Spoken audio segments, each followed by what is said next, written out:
ఈరోజు ఒక ప్రత్యేకమైనటువంటి రోజు కదా, స్పెషల్ డే టుడే. కాబట్టి కొద్దిగా లేట్ అయినా దయచేసి ఓపికతో ప్రేమతో మీరందరూ కూడా దేవుని వాక్యం వినాల్సిందిగా మనవి చేస్తున్నాం. సరే, మన ప్రభు మరణాన్ని జయించి తిరిగి లేచాడని చెప్పి మనం ఇంతవరకు ప్రభువుని ఆరాధన చేస్తూ వచ్చినాం. చాలా చక్కగా ఆరాధన చేసినారు. నాకు చాలా సంతోషమైంది. ఎందుకంటే ఎక్కడైనా పరిచర్యకి వెళ్ళినప్పుడు వాళ్ళు చేసే ఆరాధనను బట్టి అర్థమైపోతుంది, స్పిరిచువల్ స్టాండర్డ్ అనేది అర్థమైపోతుంది. అంటే ఈ మందిరం, ఈ సంఘం ఎలా ఉందని. సరే, చాలా మంచిది, చాలా సంతోషం. అయితే కొంతమంది మాత్రము అదే అలవాటుగా కొంతమంది అలాగే చేసినారు. ఏదేమైనప్పటికీ మనందరి ఆరాధన దేవుడు తీసుకొని పరలోకానికి వెళ్ళిపోయినాడు కదా. నువ్వు ఆరాధన వాక్య వెలుగులో ప్రభువుకి ఇష్టపూర్వకమైన ఆరాధన నువ్వు చెల్లించితే తప్పకుండా దేవుడు నిన్ను దీవిస్తాడు. దేవుని వాక్యంలో ఒక మాట ఉంది, నన్ను గణపరిచే వారిని ప్రభు నువ్వు సరైన విధానంలో గణపరిస్తే తప్పకుండా దేవుడు నిన్ను గణపరిచేవాడుగా ఉన్నాడు. సరే, మనం పాత నిబంధనలో చూస్తే ఆ నోవహు ఆ 40 దినాల జలప్రలయం తర్వాత ఆ అరారతు పర్వతం మీద ఆ యొక్క ఓడ ఆగినప్పుడు దేవునికి బలిపీఠం కట్టి అక్కడ ప్రభువును ఆరాధిస్తే దేవాది దేవుడు దిగి వస్తాడంట కదా. అప్పుడు దేవుడు మానవునితో ఒక నిబంధన చేస్తాడు. ఏంటి ఆ నిబంధన అంటే, ఇక భూమి మీద ఎన్నడుగున నేను జలప్రలయము రాలేయను. కనుక బైబిల్ గ్రంథంలో దేవుడు మానవునితో వచ్చేసిన మొట్టమొదటి నిబంధన, దానికి గుర్తుగా రెయిన్బో ఉంచినాడు. మనకు అప్పుడప్పుడు కనపడుతుంది కదా, అద్భుతంగా బ్యూటిఫుల్గా కనపడుతుంది. మీరందరూ దాన్ని చూసినప్పుడు అనుకోండి, ఇది దేవుడు మానవునితో చేసిన నిబంధన ఇది కదా. కదా, దేవుడు నోవహు ఆరాధనను అంగీకరించి దిగి వచ్చి దేవుడు వాగ్దానం చేసినాడు, నీ నా ఆరాధన కూడా దేవునికి ఇంపైనటువంటి సువాసనగా ఉండాలా, ఇంపైనటువంటిదిగా దేవునికి ఉండాలి. అట్లా కాకుండా అలవాటుగా చేసి నువ్వు తీసుకుంటే తీసుకో, లేకపోతే లేదంటే దాని వలన ఏ విధమైనటువంటి ఉపయోగం ఉండదు. సరే, ఈరోజు మన ప్రభు మరణాన్ని జయించి లేచినటువంటి దినాన మనం పొందినటువంటి ఆశీర్వాదాలు, మనం పొందినటువంటి మేలులు తలపోసుకుంటూ ప్రభువును మనము ఆరాధన చేసినాం. అయితే మన జీవిత యాత్రలో ఈ మేలులు మనం అనుభవించే వారంగా మనం ఉండాలి కదా. ప్రతి వాగ్దానానికి ఏముంటుంది, కండిషన్స్ అప్లైడ్. వాగ్దానం గురించి మనం ఎంత సంతోషపడతామో కానీ కింద కండిషన్స్ ఉంటాయి. ఎవ్రీ ప్రామిస్, ప్రతి ప్రామిస్ కూడా కండిషన్తో ఉంటుంది. చాలాసార్లు కండిషన్ లేకోకుండా, దాన్ని చదవకుండా కేవలం మన యొక్క వాగ్దానాలు మాత్రమే మనం నెరవేరాలని మన జీవితంలో కోరుకుంటాం. అలాగ మనం అనకుండా షరతులు కూడా నెరవేర్చే వారంగా ఉండాలి. సరే, ఇప్పుడు మన మధ్య బల్ల ఉంచబడింది. ఈ బల్ల ఎవరి కొరకు? పవిత్రపరచబడినటువంటి వారి కొరకు. ఉదాహరణకు చెప్తాను, మన ఇంట్లో భోజనం బల్ల ఉందనుకోండి, మనం ఫస్ట్ ఎవరిని కూర్చోబెట్టుకుంటాము? ప్రాక్టికల్గా చెప్పండి. ఎస్, మన పిల్లల్ని ఫస్ట్ కూర్చోబెట్టుకుంటాం. Yes or no? తర్వాత గెస్ట్, తర్వాత మిగతా వాళ్ళు. అంతేనా? రోడ్డు బయటలందరినీ తెచ్చి మనం కూర్చోబెట్టుకుంటాం ఆ బల్ల చుట్టూ. రోడ్డున బయటలను తెచ్చి మన ఇంట్లో భోజనం పెడతాం ఆ బల్ల మీద? కాదు. ఎందుకు? ఈ బల్ల నా ఫ్యామిలీది. ఈ బల్ల ఎవరిది? నా కుటుంబ సభ్యులకు, నా కొరకు, నా కుటుంబ సభ్యుల కొరకు ఈ బల్ల.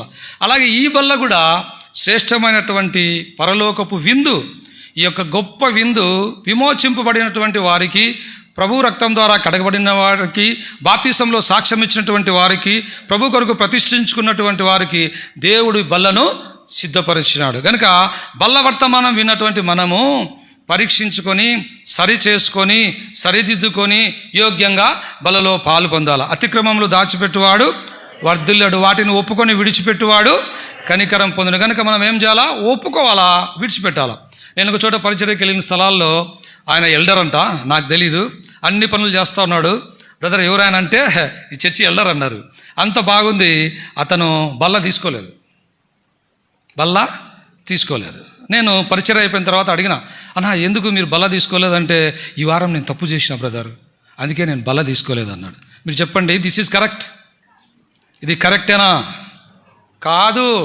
ఈ బల్ల నీ కొరకే సోదరుడా, ఈ బల్ల నీ కొరకే. దేవుడు ఒక గట్టి గోధుమ గింజ ఊరి గవిని వెలుపట భూమిలో చనిపోయి లేత మొక్క వలె ఎదిగి గింజలు తీయబడి దంచబడి ముద్దగా చేయబడి నిప్పుల మీద కాల్చబడి నీ కొరకు ఏ విధంగా తీసుకొని రాబడిందో, యేసుక్రీస్తు ప్రభుల వారు కూడా కలువరి సిలువలో ఆయన నీ కొరకు నా కొరకు ధారధారగా రక్తం చిందించినాడు.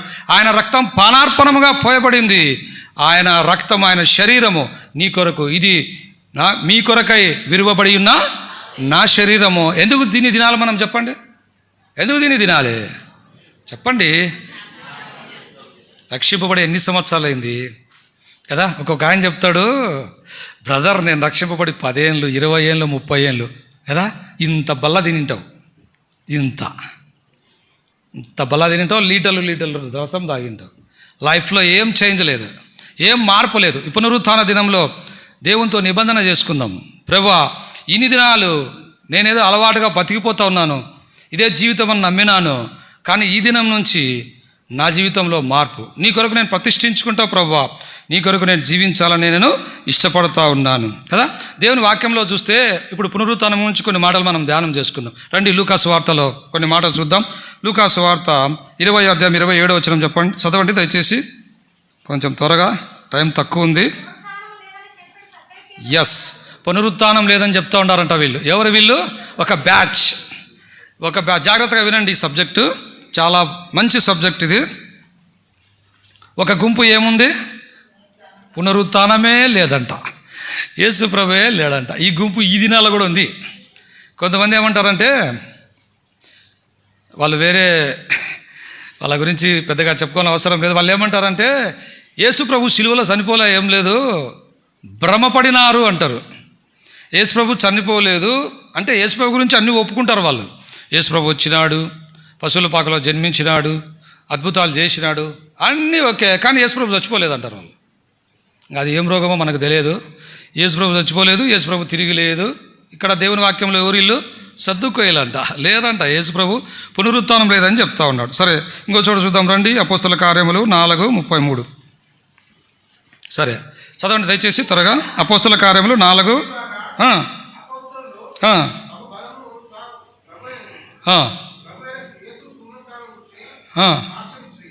పునరుత్థానం గురించి చాలు బ్రదర్, పునరుత్థానం గురించి సాక్ష్యం ఇస్తా ఉన్నారు. ఏమని? పునరుత్థానం ఉందని.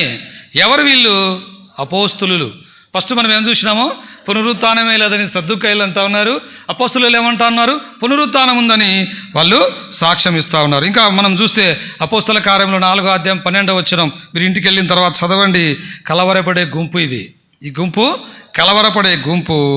అంతేకాదు, వాళ్ళు ఎవరు? వాళ్ళంటే యూదులు, అధిపతులు. ఇంకొక చోట చూస్తే అపోస్తల కార్యములు 17:32 రాసుకోండి, ఇంటి పోయిన తర్వాత చదవండి. అపోస్తల కార్యములు 17:32లో పునరుత్థానం గురించి మాట్లాడితే వీళ్ళు నవ్వుతూ ఉన్నారంట. యేసు ప్రభు తిరిగి లేచినాడా అని చెప్తా ఉంటే వీళ్ళు నవ్వుతూ ఉన్నారు. ఇప్పుడు కూడా ఈ జాతి ప్రజలు ఉన్నారు కదా, మనం సువార్తకి వెళ్తే వాళ్ళు ఏమంటారు? నవ్వుతూ ఉంటారు వాళ్ళు. దేవుని వాక్యంలో రాయబడింది కదా, నశించుచున్న వారికి వెర్రితనం అంట, వెర్రిలలాగా నవ్వుతూ ఉంటారు. రక్షింపబడుచున్న పాపికి ఎట్లా ఉందంట? అది దేవుని యొక్క శక్తి. సరే, ఇది ఒక గుంపు. ఇంకొక గుంపు చూద్దాం. అపోస్తల కార్యములు 17:32లో ఇంకొక గుంపు ఉందంట. అదేంటంటే, సిస్టర్ ప్లీజ్, టైం అవుతుంది, నేను టకటక రెఫరెన్స్లు చెప్తాను, మీరు ఇంటికి వెళ్ళిన తర్వాత చూసుకోండి. ఈ గుంపు ఏం గుంపు అంటే, పునరుత్థానం గురించి మరోసారి చూద్దాం అనుకుంటారంట వాళ్ళు. ఇప్పుడు కాదులే, పునరుత్థానం గురించి మరోసారి ఇంకోసారి చూద్దామంటారంట. ఇంకో మాట చూడండి, 2వ తిమోతికి రాసిన పత్రిక 2వ అధ్యాయం 17వ వచనంలో ఆ గుంపు ఏమంటా ఉందంటే, పునరుత్థానం ఎప్పుడూ అయిపోయింది, ఇప్పుడు దాని గురించి డిస్కషన్ ఎందుకు? ఇది ఒక గుంపు. ఈ విధంగా మనం చూస్తే పునరుత్థానం లేదని చెప్పే గుంపు ఒకటి ఉంది, పునరుత్థానం ఉంది అని చెప్పే గుంపు ఒకటి ఉంది, కలవరపడే గుంపు ఒకటి ఉంది, అపహాస్యం చేసే గుంపు ఒకటి ఉంది. ఈ విధంగా రకరకాల గుంపులు ఉంటా ఉన్నాయి. చేరి వచ్చినటువంటి నువ్వు ఏ గుంపులో నువ్వు ఉండవు. This is very very important. అలవాటు కాదు ఇది, సాంప్రదాయం కాదు ఇది, పద్ధతి కాదు ఇది. ప్రభు మన కొరకు గొప్ప క్రయం చెల్లించినాడు, గొప్ప విమోచన మనకిచ్చినాడు. మనం ఇక్కడ ఊరికనే రాలేదు, నీ కొరకు వధింపబడినాడు యేసు ప్రభు. ఊరికనే ఇక్కడికి వచ్చి చల్లగా ఫ్యాన్ కింద కూర్చొని దేవుని వాక్యం వినడంలే. మనం ఎంత ఘోర పాపాత్ములం అంటే, ఎంత అసహ్యమైన జీవితం అంటే, మనలాంటి దుర్మార్గులే లేరు. ఒక్కసారి మన పాత జీవితం చూసుకుంటే ఇంత దౌర్భాగ్యులమే, ఇలాంటి మనల్ని ప్రభు ఏర్పరచుకున్నాడా? ఎస్, అలాంటి నిన్ను నన్ను ప్రభు ప్రేమించితే ప్రభు కొరకు ఒక తీర్మానం చేసుకున్నాము. ఎట్లా? రక్షింపబడిన దినాల్లో లోపల ఫైర్ ఎట్లా ఉంది తెలుసా? మంట మండుతూ ఉంది కదా. ప్రభు కొరకు నేను ఇది చేయాలా, అది చేయాలా, అట్లా బతకాలా, ఇట్లా బతకాలా, ఇది చేయాలా, అన్ని ప్లాన్స్. రాంగ ఏమైంది? ఆ బ్రదర్ ఇట్ అయిపోయినాడు కదా, ఆ సిస్టర్ అయిపోయి ఎట్లా చేసింది కదా, నేను చేస్తే ఏముంది? జాగ్రత్త సహోదరుడా, ప్రారంభం బాగుంది, అంతం ఎట్లుంది? ఏం లేదు, సున్నా. జాగ్రత్త. ఈ పునరుత్థాన దినంలో దేవుడు నీకు ఇచ్చిన దాన్ని, నీకు కలిగి ఉన్నటువంటి దానిని నువ్వేం చేయాలా? గట్టిగా పట్టుకో. జార విడుస్తావేమో. సోదరులారా, గట్టిగా నువ్వు పట్టుకో. దేవుడి భూమి మీదకి రావడం తథ్యం. ఖచ్చితంగా యేసు ప్రభు ఈ భూమి మీదకి రావడం నిజం కదా. మా బంధువు ఒక ఆయన అన్నాడు, ఒరే విజయప్రకాష్, నువ్వు నిక్కర్ వేసుకునే వాళ్ళ నుంచి చెప్తున్నారు యేసు ప్రభు వచ్చాడని, యేసు ప్రభు వచ్చా అన్నాడు. నీకు మ్యారేజ్ అయింది, పిల్లోళ్ళు పుట్టారు, వాళ్ళు పెద్దోళ్ళు అయినారు, ఎడిరా యేసు ప్రభు అని కదా. మీకు కూడా ఉంది కదా డౌట్. యేసు ప్రభు రావడం నిజమండి. లేఖనాలు నెరవేరినాయి. చాలా దగ్గరగా ఉంటాం మనం. ఇంకా ఎంత దగ్గరగా ఉంటే ఉప్పలు, ఇది నాగోల్ రైల్వే స్టేషన్ నుంచి ఇంత డిస్టెన్స్ కూడా లేదు. చాలా దగ్గరికి వచ్చేసినాం. నిద్రపోకూడదు. దేవుని వాక్యంలో మనం ఇప్పుడు చదువుకుంటూ వచ్చినాం. 1 కొరింథీయులకు రాసిన పత్రిక 11వ అధ్యాయం 28 చదవండి దయచేసి. చదవండి 1 కొరింథీ 11:28 చదవండి త్వరగా. ఎస్, అవును చదవండి.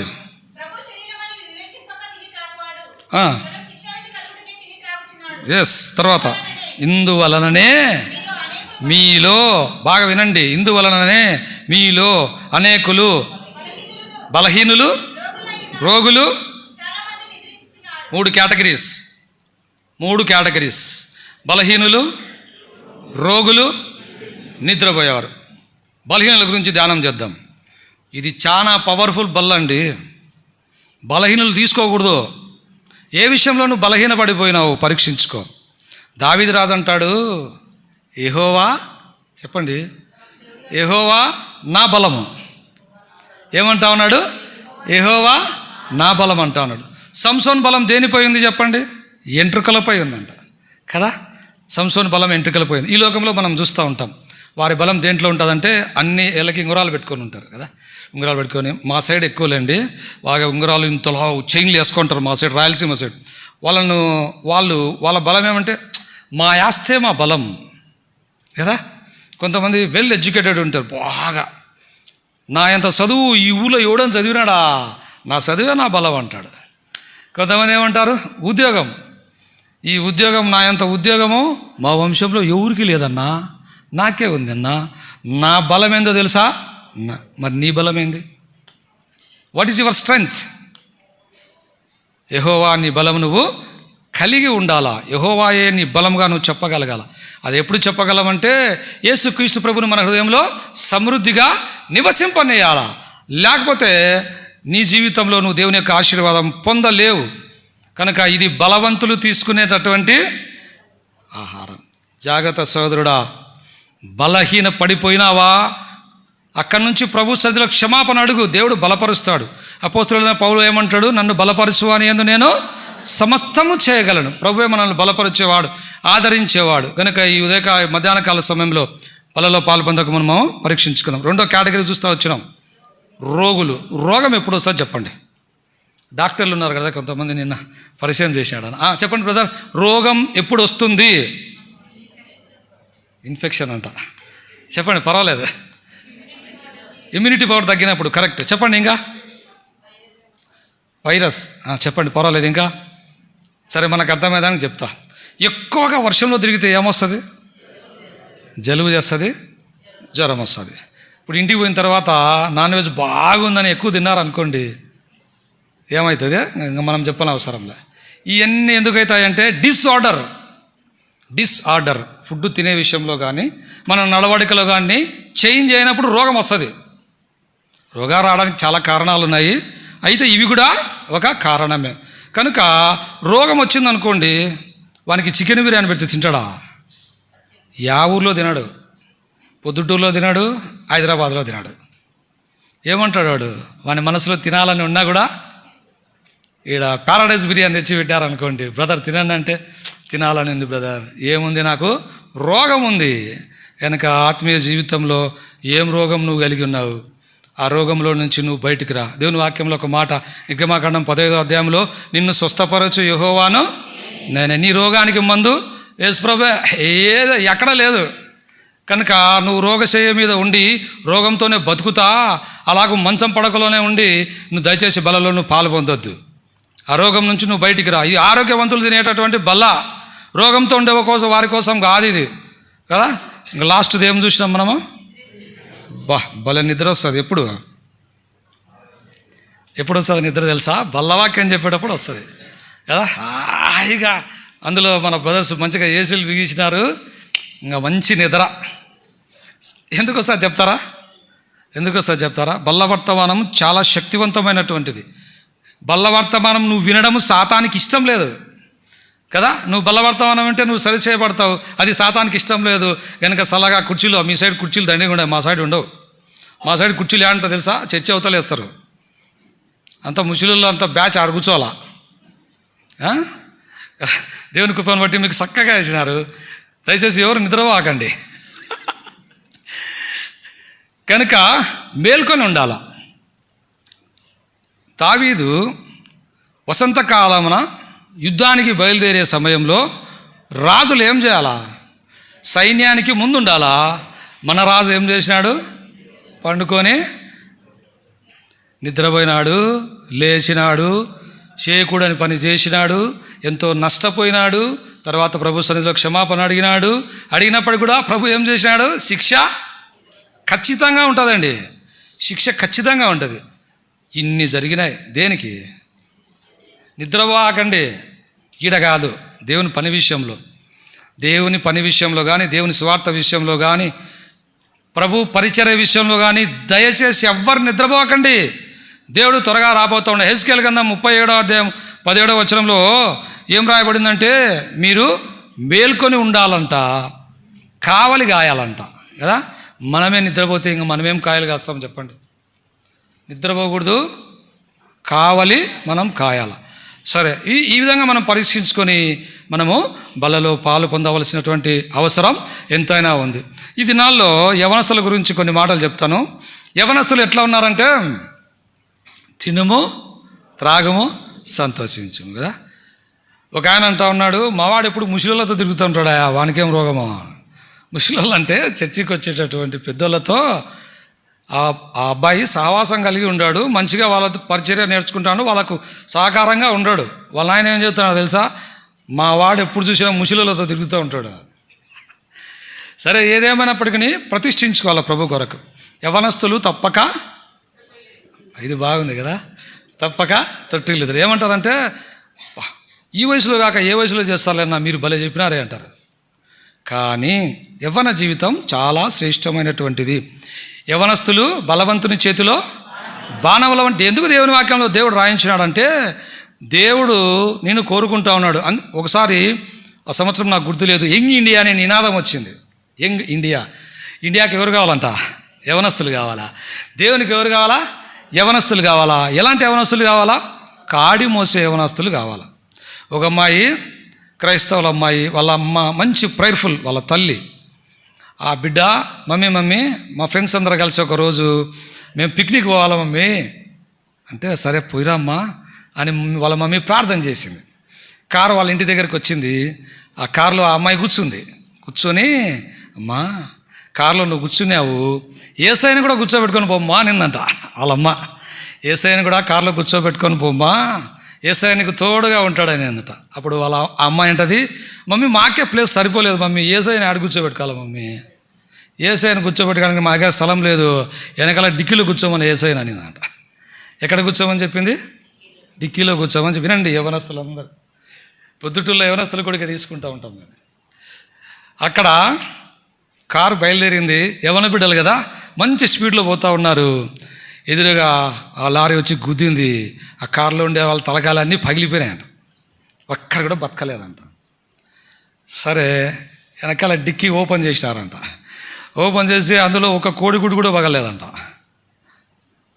ఒక్క కోడిగుడ్డు కూడా, గుడ్లు ఉన్నాయంట అట్టలు, ఒక్క గుడ్డు కూడా పగలేదంట. అదే యేసుప్రభు నువ్వు కార్లో కూర్చొని పెట్టుకొని పోయింటే, కాలేజీ పోతూ ఉంటారు, ఉద్యోగ స్థలాలకు పోతూ ఉంటారు, ఎక్కడెక్కడో తిరుగుతూ ఉంటారు, ప్రార్థన చేసుకోరు, మమ్మీ డాడీ చెప్పినా కూడా వినరు కదా. ప్రతి విషయంలో దేవునికి కృతజ్ఞతాస్తుతులు చెల్లించాలి. కనుక యవ్వన దశ చాలా పవర్ఫుల్. నేను యవ్వనస్తునిగా ఉండే దినాల్లో ప్రభు మహిమార్థమే చెప్తున్నా, ప్రభు కొరకు తీర్మానం చేసుకున్నాం కదా. మందిరంలోనే పడుకుండే వాళ్ళం, మందిరంలోనే అన్ని పనులు చేసేవాళ్ళం కదా. 3 బిందెలు సైకిల్ కట్టుకొని తీసుకొచ్చేవాళ్ళం కదా. ఫస్ట్ ఆ నుంచి పరిచర్య స్టార్ట్ అయింది. ఆ తర్వాత కట్టెలు తీసుకొచ్చేవాళ్ళం, ఆ తర్వాత మందిరం అంతా ఊడ్చేవాళ్ళం, కొట్లాడేవాళ్ళం. ఇక ఈ ఫిల్లర్ నుంచి ఆ ఫిల్లర్ వరకు నాది నువ్వు రావద్దు, నేనే చేస్తాను ఈ పని. ఆ తర్వాత ఏముంది, చెప్పులు స్టాండ్ చూడండి ఎట్లా అంచెలంచెలుగా రావాలా. ఇప్పుడు యవనస్తులు ఎటుండదంటే డైరెక్ట్గా పాటలు పాడాలంట, డైరెక్ట్గా వాక్యం. మాకెందుకు రాదు? నీ బీటెక్లు ఎంటెక్లు నీ అన్నీ పనికిరావు దేవుని ముందర. ఇవన్నీ జీరో. స్పిరిచువల్ స్టాండర్డ్లో ఎదగాల. తర్వాత నా ఫస్ట్ మినిస్ట్రీ ఎక్కడ స్టార్ట్ అయింది తెలుసా? నేను ప్రార్థన చేసుకుంటాను, ప్రభా నేను కూడా వాక్యం చెప్పాలా ప్రభా, నన్ను కూడా వాడుకో ప్రభా. నేను పీజీ చేసే దినాల్లో ప్రభుని అడుగుతా వచ్చిన, ప్రభా ఒక వాగ్దానమే ప్రభా, సేవకు పోతా, నాకు వద్దు ప్రభా అంటే, నాకు దేవుడు వాగ్దానం ఇలా. అప్పుడు మళ్ళీ నేను సేవకుని దగ్గరికి పోయి వస్తే, ఏరా విజయప్రకాష్ ప్రార్థన చేసుకున్నావా, దేవుడు వాగ్దానం ఇచ్చినావంటే, లేదన్నా అని. అయితే మర్యాద కాలేజీకి పోన్నాడు. అట్లా చాలా దినాలు అడిగిన. సరే అయిపోయింది. తర్వాత ఉద్యోగంలో జాయిన్ అయినా. మళ్ళీ ప్రొద్దుటూరుకు వచ్చినాము. అప్పుడు ప్రభువుని అడుగుతూ వచ్చిన, ప్రభా నన్ను పరిచర్యకు వాడుకో అని. అప్పుడు ఆనందరాజు అంకులు మాకు సేవకుడుగా ఉన్నాడు. ప్రకాష్ నేను ప్రార్థన చేసుకున్నా, నిన్ను పరిచర్యకు పంపాలని, నువ్వు రెడీగా ఉండు అన్నాడు. భలే ఆనందం అన్నా. ఇంకా నాకు పులిపీఠం మైకు భలే ఉంటుందిలేగా అని నేను అనుకున్నా. ఒకరోజు సాయంత్రం 6 గంటలకు ఫోన్ చేసినాడు నాకు, ప్రకాష్ నువ్వు ఇంకొక బ్రదర్ ఇద్దరు పోయి ఆ గ్రామంలో రాత్రి వాక్యం చెప్పాలా, పాటలు పాడి వాక్యం చెప్పి పొద్దున్నే మేము వచ్చాము, అంతవరకు ఆడనే ఉండండి అన్నాడు. ఏంది ఇది ఇంతసేపు ఎవరైనా వాక్యం చెప్తారా, ఏంది బాయ్, ఇది నాకు అర్థం కాలే. సరే ఆ బ్రదర్ నేను ఇద్దరం పోతే ఆడ శవం ఉంది. నాకు భయం వేసింది. పరిచర్య అని చెప్తే పులిపీటు టేబుల్ మైక్ ఉంటే అదొక పచ్చి పల్లెటూరు.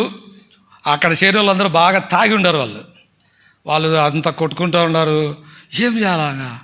సరే ఆ బ్రదర్ కొద్దిసేపు, నేను కొద్దిసేపు వాక్యం నేను తలకాయ దించుకొని చెప్పాను. ఇట్లా చూసి భయం వేస్తుంది నాకు, అంత వాళ్ళ ఇట్లా తలకాయ దించుకొని వాక్యం చెప్తాను. అది ఫస్ట్ మినిస్ట్రీ. ఆ నుంచి స్టార్ట్ అయింది.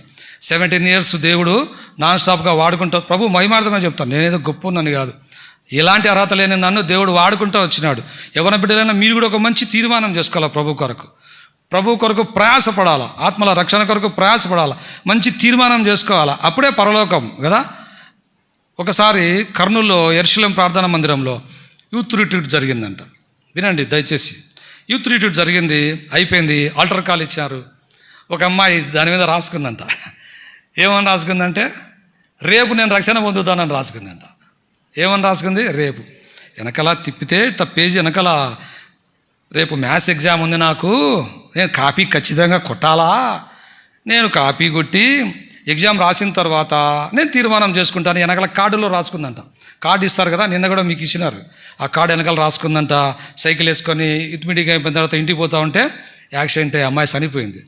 అమ్మాయి దగ్గర అడ్రస్ ఏముందని చూస్తే బైబిల్లో కార్డ్ ఏముంది? కార్డులో నేడే నీ రక్షణ దినం అని దేవుడు చెప్తే అమ్మాయి పోస్ట్ పోన్ చేసుకొని నరకానికి. ఏమైనా బిడ్డలారా, చాలా ప్రశస్తమైనటువంటి సమయం ఇది, ఎవ్వరు కూడా పోగొట్టుకోవద్దు. సరే, రక్షణ పొందినటువంటి మన జీవితంలో ఈ పునరుత్థాన దినంలో మనము ఏ విధంగా ప్రభు కొరకు జీవించాలో ఒక మాట చూద్దాం రండి.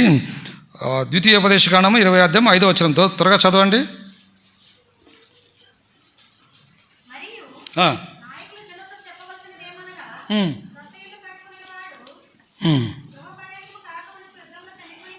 చనిపోయినాడు ఎలా? ఇక్కడ మనం చూస్తే రక్షింపబడినటువంటి మనము సిద్ధంగా ఉండాలా, ఆత్మీయంగా ఎదగాల. భూ సంబంధమైన వాటి కొరకు గాక పర సంబంధమైన వాటి మీద మనము దృష్టి ఉంచాలా కదా. ఆ సైబీరియా దేశం నుంచి ఆ యొక్క ఒక నది దగ్గరికి పక్షులు వస్తాయంట, నాకు గుర్తుకు రావడం లేదు. సైబీరియా దేశం నుంచి వస్తాయి అక్కడికి. అక్కడ కొన్ని రోజులు అవి అక్కడే ఉంటాయి, గుడ్లు పెడతాయంట, పిల్లలు లేపుతాయి. ఆ తర్వాత ఆ పిల్లలను తీసుకొని మళ్ళీ సైబీరియా దేశానికి వెళ్ళిపోతాయి. అప్పుడు ఆ పక్షులు పిల్లలకి ఏం నేర్పుతాయి? ఇది మన స్థలం కాదు, మన స్థలం ఎక్కడ? అక్కడ.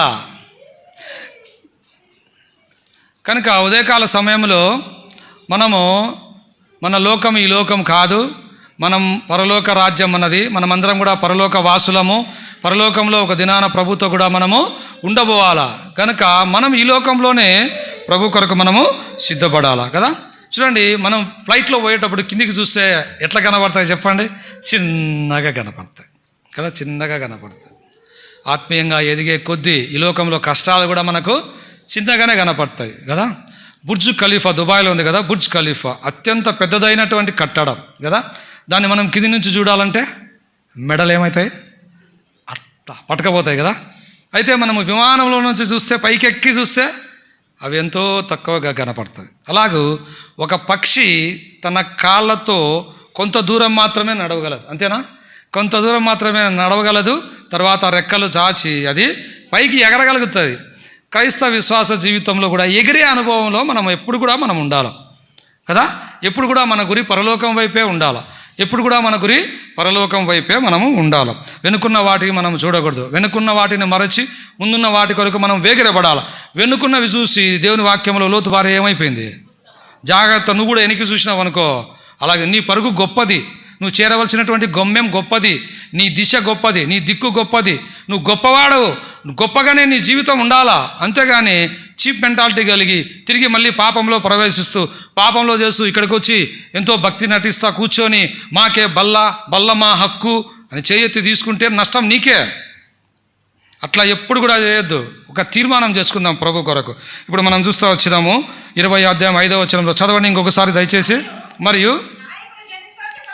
నాయకులు జనులతో చెప్పవలసినది, కొత్త ఇండ్లు కట్టుకొని వాడు గృహప్రవేశము కాకమునుపే యుద్ధంలో చనిపోయినడలా వేరొకడు దానిలో ప్రవేశించును గనుక వాడు తిరిగి ఇంటికి, వాడు యుద్ధానికి పనికిరాడు. ఏంది బ్రదర్, ఇల్లు కట్టుకుంటే యుద్ధానికి పనికిరారా కదా? ఇల్లు కట్టుకోవడం తప్ప? ఇల్లు కట్టుకుంటే పరలోకానికి పోమా? ఏంది మీరు ఇట్లా చెప్తా ఉన్నారే? ఒక మందిరంలో ఒక సహోదరుడు, బ్రదర్ దేవుడు నాకు ఇల్లు ఇచ్చినాడు, మీ అందరు ప్రార్థన చేసినారు, మీరందరూ వచ్చి మా ఇంట్లో ప్రార్థన చేసి నేను మీకు విందిస్తాను, తీసుకొని పోండి అంటే సేవకుడు సంతోషపడ్డాడంట. సంతోషపడి అందరినీ తీసుకొని పోయినాడు వాళ్ళ ఇంటికి. బాగా ప్రార్థన చేసినాడు, బాగా చక్కగా భోంచేసినారు, చాలా సంతోషించినారు. తర్వాత ఒక 6 నెలలకు మళ్ళీ ఆ బ్రదర్ వచ్చినాడంట. వచ్చి బ్రదర్ దేవుడు నాకు ఇంకొక ఇల్లు ఇచ్చినాడు, మీరందరూ రావాలా, మీరందరూ వచ్చి అక్కడ ప్రార్థన చేయాలా, మీ అందరికీ విందు ఏర్పాటు చేయబడడం అంటే ఓకే అన్నాడు. సంతోషంగా అందరూ పోయినారు. అక్కడ చక్కగా వాక్య పరిచర్య జరిగింది, ప్రార్థన చేసినారు, వచ్చినాడు. తర్వాత మళ్ళీ 6 నెలలకు ఇంకొక ఇల్లు కొన్నాడంట. అప్పుడు సేవకుడు ఏమన్నాడు తెలుసా? మేము రాకపోన్నాడంట. ఏమన్నాడు? ఎందుకన్నాడు తెలుసునా? పొద్దున్న లేచాల నుంచి ఇండ్ల గురించే, మందిరానికి వచ్చేదిలే, ప్రభు పని చేసేదిలే, ప్రభు కొరకు ప్రయాసపడేదిలే. ఎప్పుడు కలిసినా సరే, బ్రదర్ ఆ తలుపులకి ఇంత అయింది, ఆ గొల్లాలకి ఇంత అయింది, ఆ కరెంటుకి ఇంత అయింది, ఆ స్లాబ్కి ఇంత అయింది, ఇదే డిస్కషన్. ఏరేది లేనే లేదు. దేవుని వాక్యం చెప్తుంది, అట్టటో నువ్వు పనికిరావు పోంటుంది. నువ్వు పనికిరావు, ఇల్లు కడుతున్నావా, నువ్వు పనికిరావు అంటుంది. అంటే ఇల్లు కట్టుకోవడం తప్పు కాదు, కానీ దేవుని కంటే ఇంటిని ప్రేమించి దానికోసం ప్రయాసపడుతూ దేవుని పక్కన పెట్టి నీ జీవితాన్ని వ్యర్థం చేసుకుంటూ దానికోసమే ఇండ్లు. అందుకే దేవుని వాక్యంలో రాయబడింది, ఇళ్ళను కట్టుచు పెళ్ళికి చేయొచ్చు. ఇది సమయమా? జాగ్రత్త సోదరుడు, ఆ టైమ్ ఈజ్ ఫుల్ఫిల్డ్. కాలం సంపూర్ణమైంది, దేవుని రాజ్యము సమీపించింది. మారు మనస్సు పొంది ఏం చేయాలా? సువార్తను మనము నమ్మాల. నెక్స్ట్ చూద్దాం రండి, 20వ అధ్యాయం 6వ వచనం చదవండి. ద్రాక్ష తోట వేసి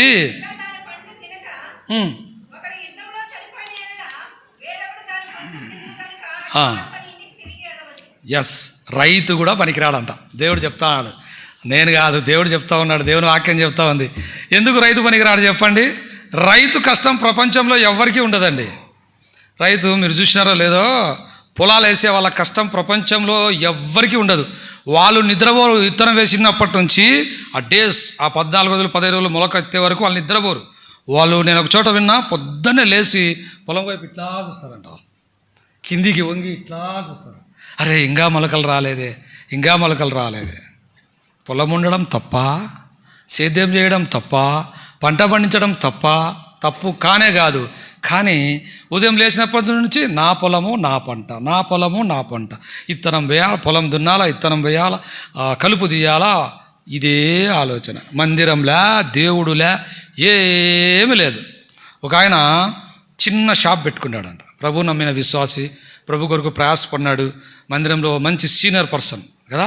ఆయన ఏం చేసినాడంటే చిన్న కొట్టు పెట్టుకొని, ప్రభా దీవించు ప్రభా అని అడిగినాడు. దేవుడు దీవించినాడు. ఆ చిన్న కొట్టు ఒక పెద్ద షాప్ అయింది, ఇంకా పెద్ద షాప్ అయింది, సూపర్ మార్కెట్ అయిందంట. సూపర్ మార్కెట్ అయింది కదా, ఎంత సంతోషం. సరే, ఆ వ్యక్తి జబ్బు పడినాడంట, మంచం మీద పడుకొని ఉన్నాడు. అప్పుడు వాళ్ళ భార్యను పిలిస్తే, అయ్యా నీ దగ్గరే ఉన్నానయ్యా, నీ పక్కనే ఉన్నానయ్యా అంటా ఉందంట. పెద్దోడు ఎక్కడ పోయినాడు అని అడుగుతాడంట. డాడీ నేను కూడా నీ పక్కనే ఉండా డాడీ అని. సరే, కోడలు ఎక్కడ పోయింది అని. మామయ్య నేను కూడా నీ దగ్గరే ఉన్నాను అని. అందరు ఇన్నేసి వచ్చేసి షాప్ కాడ ఎవరు రా ఉండేది అన్నాడంట. అందరు ఇన్నేసి వచ్చి ఉన్నారు, షాప్ దగ్గర ఎవర్రా ఉండేది?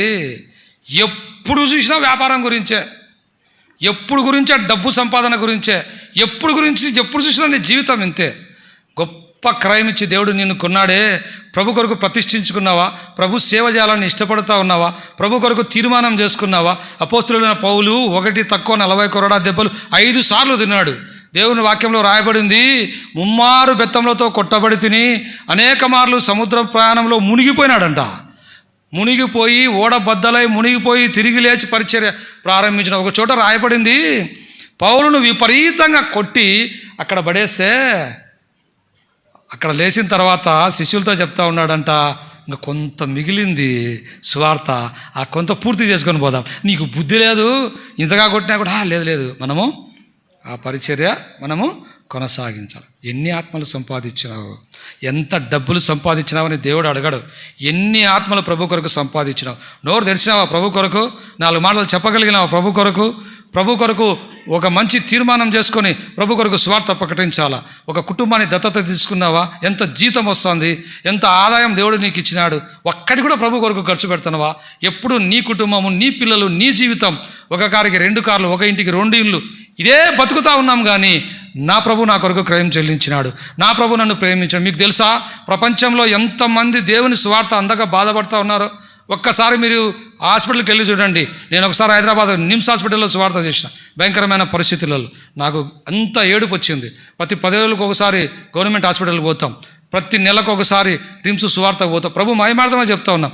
అక్కడ బెడ్ మీద వాళ్ళని చూస్తే, ఎవరయ్యా మీరు? మా కోసం వచ్చినారా? మేమెవరో నీకు తెలియదే, మా కోసం ప్రార్థన చేయడానికి వచ్చినారా? అయ్యా చేయండి అయ్యా. చాలామంది ఎదురు చూస్తూ ఉన్నారు నీ కోసం తెలుసా? నిర్లక్ష్యంగా బతుకుతూ ఉన్నావు. ఈ సిటీలో అయితే మరీ దారుణం. నేను ఇక్కడ 4 years జాబ్ చేసినా నమస్కారం పెట్టాను, నాకు వద్దునా ఈ జీవితం అని. పొద్దున్న లేచాంచు పరిగెత్తడం. హాలిడేస్తే డోర్లు క్లోజ్ చేసుకొని ఇంట్లో చావడం, ఇంకా వేరేదేమీ లేదు ఇక్కడ కదా. ఒక్క సువార్త చేయడానికి లేదు, ఒక ఏమి లేదు. సరే, ఏది ఏమైనా కూడా కరోనాలో మేము సువార్త ట్రై చేసినాం తెలుసా? బాగా ఇన్సల్ట్ చేసుకొని షూ వేసుకొని ఇంటికాడవే డోర్ తట్టాం. వాళ్ళు బయటికి వస్తారు, సార్ ఏం సార్ అంటే, అమ్మా కరోనాలో జాగ్రత్తగా ఉండండి అమ్మా, అన్ని మాస్క్ పెట్టుకోండి అని, యేసుప్రభుని నమ్ముకోండి అమ్మా అని చెప్తాను. కాన్సెప్ట్ ఏంటంటే, ఆ ఇంట్లోకి కరపత్రం పోవాలా, బైబిల్ పోవాలా, యేసుప్రభు వాక్యం పోవాలా. కాన్సెప్ట్ అది మనది. దాదాపుగా 750 ఇండ్లకు సువార్త ప్రకటించినాం, 2 సహోదరులం. అంటే నేను గొప్ప కాదు, ప్రభు మహిమార్థమే చెప్తా ఉన్నా. ఇది నీ జీవితంలో కౌంట్ అవుతుంది తెలుసా నీకు? పరలోకంలో జీవగంధంలో నీ పేరు లిఖించబడింది. నీ అకౌంట్ అక్కడ ఓపెన్ అయింది. 0 బ్యాలెన్స్, నిల్ బ్యాలెన్స్ ఉండకూడదు. పునరుత్థాన దినంలో తీర్మానం చేసుకుందాం. ఈ దేహం ఎప్పుడు ఎక్కడ వదులుతామో మనకే తెలియదు కదా. ఇక్కడ మనం చూస్తే చాలామంది ఏం చెప్తారంటే, లోకాలు చాలా ఉన్నాయండి. లోకాల గురించి తెలుసా మీకు? లోకాలు చాలా ఉన్నాయి. నేను 10వ తరగతిలో తెలుగు సార్ మాకేం చెప్పినాడంటే, లోకాలు 14 అంట. కింద అతల వితల సుతల తలాతల రసాతల పాతాలని కింద ఉన్నాయి, అట్లనే పైన కూడా ఉన్నాయంట. మరి బైబిల్ ఏం చెప్తుందో చూద్దామా? చూడండి ఒకసారి. ఇది ఒక్కటి చూసుకొని మనం ముగిద్దాం. 2వ పేతురు రాసిన 2వ పత్రిక 3వ అధ్యాయము 5వ వచనం చదవండి దయచేసి. పేతురు 3:5 దయచేసి చదవండి. ఏలైనగా పూర్వం నుండి ఆకాశం ఉండిననియు నీళ్ళలో నుండి నీళ్ళ వలన సమకూర్చబడిన భూమియు. ఇక్కడ మనం చూస్తే మొట్టమొదటి లోకం ఏంది? ఆ లోకం అంటే నోవాహు దినాల్లో ఉండేటటువంటి లోకం. దేవుడు ఆ లోకాన్ని ఏం చేసినాడు? సమూలంగా నాశనము. దేవుని వాక్యం చెప్తా ఉందండి, లోకాలు ఎన్నో లేవు. దేవుని వాక్యం చెప్తాంది, మనం నమ్మాలి. ఇది మొట్టమొదటి లోకం. తర్వాత చదవండి.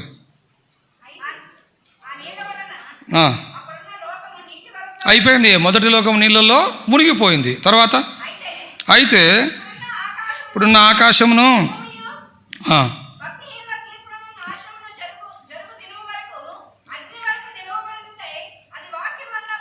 ఎస్, ఇది ఇప్పుడు మనం ఉన్నటువంటి లోకం. ఇది ఈ లోకము దేవుడు భద్రపరిచినాడు కొద్ది దినాలే. ఈ లోకం కూడా అంతము కాబోతోంది. దేవుని వాక్యంలో రాయబడింది, పంచభూతములు మిక్కుటమైన వేండ్రముతో లయమైపోతాయంట. ఎంత బాగా కట్టుకున్నారు ఇండ్లు లేదు, గిన్నె లేదు, మొత్తం పోతుంది, మొత్తం ఊడ్చుకోపోతుంది, ఏముండదు. ఇది రెండవ లోకం. రండి మూడవ లోకం చూద్దాం. 13వ వచనం చదవండి. ఆయన వాగ్దానమును బట్టి కొత్త ఆకాశం కొరకును కొత్త భూమి కొరకు కనిపెట్టుకొనుచు. ఎస్, ఇది మూడవ ఆకాశం. ఇది మూడవ లోకం. ఏం లోకం అంటే నీ కొరకు దేవుడు సిద్ధపరిచిన లోకం. 14 లోకాలు లేవు, 7 లోకాలు లేవు, 3 లోకాలు. మొట్టమొదటి లోకం నీటిలో మునిగిపోయింది. రెండవ లోకం ఇప్పుడు మనం ఉన్నటువంటి లోకం. మూడవ లోకం దేవుడు నీ కొరకు సిద్ధపరిచినాడు. ఆ లోకంలో నేను ప్రవేశించాలంటే సోదరి సోదరుడా, మనము యోగ్యత కలిగి ఉండాలా. ఈ ప్రపంచంలో యోగ్యులు ఎవరు చెప్పండి? ఎవరు? ఒక్క దేవుడే యోగ్యుడు, ఎవ్వరు యోగ్యులు లేరు. అయితే ఈ యోగ్యమైన బలలో మనం ఎట్లా పాలు పొందగలమంటే పాపం ఒప్పుకొనుట ద్వారా, ప్రేమ కలిగినటువంటి దేవుడు క్షమించుట ద్వారా ఈ బలలో మనం యోగ్యంగా పాలు పొందే ధన్యత దేవుడు మనకు అనుగ్రహించినాడు. కనుక బలలో పాలు పొందకముందు మనం పరీక్షించుకుందాం. అలాగే సరి చేసుకుని బలలో పాలు పొందుటకు ప్రభు మనకు సహాయం చేయను. అందరూ కూడా మోకరించండి, కళ్ళు మూసుకోండి. ఎవ్వరు కళ్ళు తెరిచి చూడకూడదు. మనసులో ప్రార్థన చేసుకోండి. ప్రభువా, రక్షణ పొందిన, బాప్తిసంలో సాక్ష్యం ఇచ్చిన ప్రభువా, ఇళ్ళు కట్టుకుంటూ నా గురించి ఆలోచన చేసుకుంటా ఉన్నా. రైతు వలె ఎప్పుడు కూడా వ్యాపారం గురించి ఆలోచన చేస్తూ ఉన్నా. ప్రభా, నన్ను క్షమించు. రోగంతో నేనున్నా ప్రభా, ఆత్మీయ స్థితిలో రోగంలో నేనున్నా ప్రభా, నన్ను కనికరించు. ప్రభా, నేను కొన్ని కారణాల వలన బలహీనపడిపోయినానయ్యా. ప్రభా, నన్ను క్షమించు. ప్రభా, నన్ను బలపరచు దేవా. పౌలును బలపరిచిన దేవుడు నన్ను కూడా బలపరచుము తండ్రి. నిద్రావస్థలో ఉన్నాను ప్రభా. అబ్రహాము లేచి వచ్చి ఆశీర్వాదం పొందినాడు. యాకోబు లేచి వచ్చి ఇస్రాయేలుగా మార్చబడినాడు. చిన్న కుమారుడు లేచి వచ్చి కుమారత్వాన్ని పొందినాడు. ప్రభా, నాకు కూడా దయచేయి ప్రభా, నన్ను కూడా కనికరించు ప్రభా. మనసులో ప్రార్థన చేసుకోండి, ఎవ్వరు కళ్ళు తెరిచి చూడొద్దు. ఇది చాలా ప్రశస్తమైనటువంటి సమయము, గంభీరమైనటువంటి సమయము. దయచేసి ప్రార్థనలో ఉన్న